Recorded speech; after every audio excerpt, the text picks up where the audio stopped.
...2021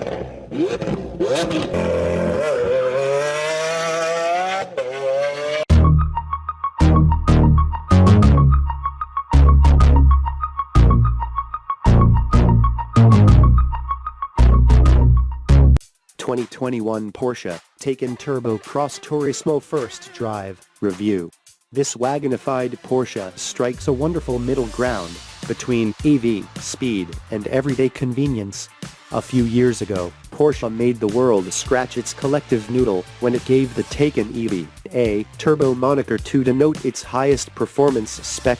Then, Zuffenhausen decided to make a lifted, long-roof version of its zero-emissions automobile, called the Taycan Cross Turismo. The thing is, the 2021 Porsche Taycan Turbo Cross Turismo might just be the best, most interesting vehicle the company currently makes. Available in 4S Turbo and Turbo S trim levels, it combines the comfort and usability of a wagon with the interior quality and soul-stirring performance of a modern Porsche, all with no tailpipe emissions. The Taycan Cross Turismo makes a brilliant case for itself if you have the scratch to afford it. Of course, the Cross Turismo is 79-inch higher off the ground than the standard Taycan, the elevation delta coming from a standard air suspension. It's not just a matter of pumping up the air springs and calling it a day. However, Porsche engineers retuned the Porsche Active Suspension Management (PASM) dampers through each phase of the air suspension's modes low, lowered, medium, high, and lift so that the Cross Turismo rides and handles much the same as its more conventional sibling. Its longer, flatter roofline is a real boon to the Taycan's passenger and cargo hauling capabilities. The Cross Turismo boasts 1.4 cubic feet of additional luggage space behind the rear seats, 14.3 cubes for the turbo we drove, expanding to 41.3 with the seats folded, and roof rail mounting points will be standard on its market cars. There's also a very noticeable 3.6 inches of additional headroom for rear seat passengers, in spite of the Cross Turismo's standard fixed glass roof. Larger rear quarter windows and door glass help alleviate second-row claustrophobia further. As such, the Cross Turismo is almost spacious in back. Enhancing the Taycan Cross Turismo's do-it-all persona is the matte plastic body cladding that adorns the lower body. All around, an optional off-road design package adds unique wingles to the wheel arches, protecting the body sides further from stone damage. Every Cross Turismo will also come with a unique gravel drive mode that raises the suspension 10 mm, allows for more slip from traction control, and splits torque more evenly from side to side across the rear axle via the limited slip differential. Set up. This lurid power slides should be an absolute cinch in the dirt.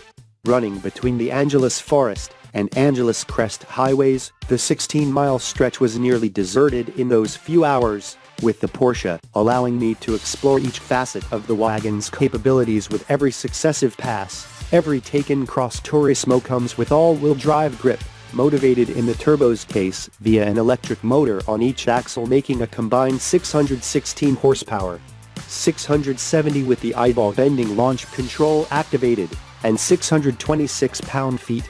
Over bumpy, broken pavement littered with remnant wintertime gravel, the Cross Turismo rode very nicely, dispatching all but the nastiest impacts with a Germanic thwunk and little else. The added suspension travel likely helps in these situations. Though the Taycan sedan is nearly as lovely, there's no denying this is a well-tuned platform. Once comfortable with the Taycan Turbo's linear power delivery, I began increasing the pace. I kept the Porsche in sport mode most of the time, keen to preserve a thick safety net of stability. Controls Sport Plus is available for the truly fire-haired, but I also never felt the big wagon was lacking in grip or responsiveness. Nor did I notice any ESC intervention. The Taycan simply explodes out of corners with unreal ferocity and balance, and impressively linear regenerative brakes do the same wonders for deceleration that the single-speed front and two-speed rear electric motor do for speed acquisition. For such a heavy vehicle, 5,196 pounds, and loaded, the Cross Turismo changes direction adroitly, rapidly convincing the man behind the wheel that he would run out of talent far before the car would. even dialing it back a bit to preserve my own sanity. Every corner was an opportunity to try the near-perfect steering and enjoy the lower back shove of the electric powertrain at each apex. The digitized wheel of virtual engine noise soundtracking the dappled sunlight breaking through the pine trees. One more pass through the corners, and it was time to calm down and relax. Driven much more calmly through an endless forest, it became easy for me to appreciate why the Taycan Turbo Cross Turismo starts at $153,500. Its interior, for one, is possibly one of the best in the business. Black and Atacama beige leather dyed using a more environmentally friendly ARIA process cover nearly every surface. Vegans will like the leather-free Race Tex microfiber suede. Anything that's not dyed is either glass, rose gold metal, or high-quality soft plastic, making the Taycan feel fresh and modern, yet also cozy and cosseting. Unfortunately, for something that's intended to battle other crossover-style EVs, the Taycan Cross Turismo still isn't spacious enough. I sit somewhat close to the wheel for being 6 feet tall, but even so, there isn't enough rear legroom behind the driver's seat for me to truly get comfortable. And while 14.3 cubic feet is indeed more cargo room than the Taycan sedan, it pales in comparison to virtually every other EV out there, crossover or not. Even the tiny Nissan Leaf has more room. The Porsche communication management infotainment is the same here as it is in any other modern P-car, beautiful graphics and adequate usability. And the optional Burmester 3B audio system kicks out even streaming audio with impressive clarity. An optional passenger side touch screen was a neat touch that went entirely unused in my solo drive, but it would allow a co-pilot to select destinations, provide DJ services, and otherwise assist the driver with trivialities. Seat comfort in both front positions is first-rate, even in the base 14-way power chairs found in this example. Optional 18-way adaptive sport seats would likely be even better. Set to comfort or range drive modes, the Taycan Turbo Cross Turismo settles down into an approachable groove, with the mountain of torque making itself known only when the driver really wills it. Wafting down the road like any other EV, it's easy to forget there's more combined power and torque in this wagon than in any other vehicle in Porsche's lineup save the range-topping Taycan Turbo S, which boosts torque to 774 pounds-ft and launch control over boost to 750 HP, and will be available in both wagon and sedan forms. As equipped, though, this high-spec Taycan Turbo feels almost perfect, but for one big detail. Porsche rightly thinks the entire Taycan Cross Turismo family is an ideal balance of the company's values, with scintillating performance, unusual and attractive design, and daily driving usability and cargo space, all hallmarks of the brand ever since the 911 debuted in 1963. However, many shoppers will be turned off by its frankly astronomical price. The Euro-spec model I drove is hard to suss out using of marketing tools.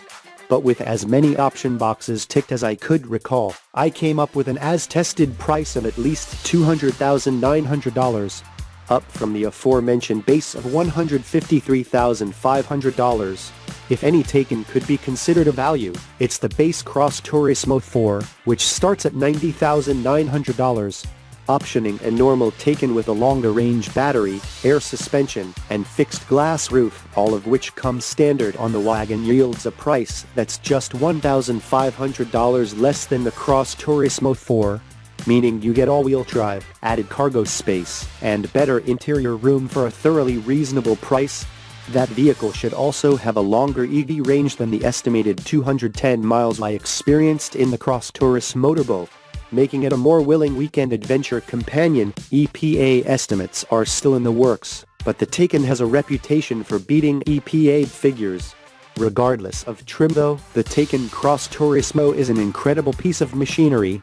Sure, adding options drives the price sky high, and other EVs like the $119,990 Tesla Model X Plaid offer more space and similar performance for less money.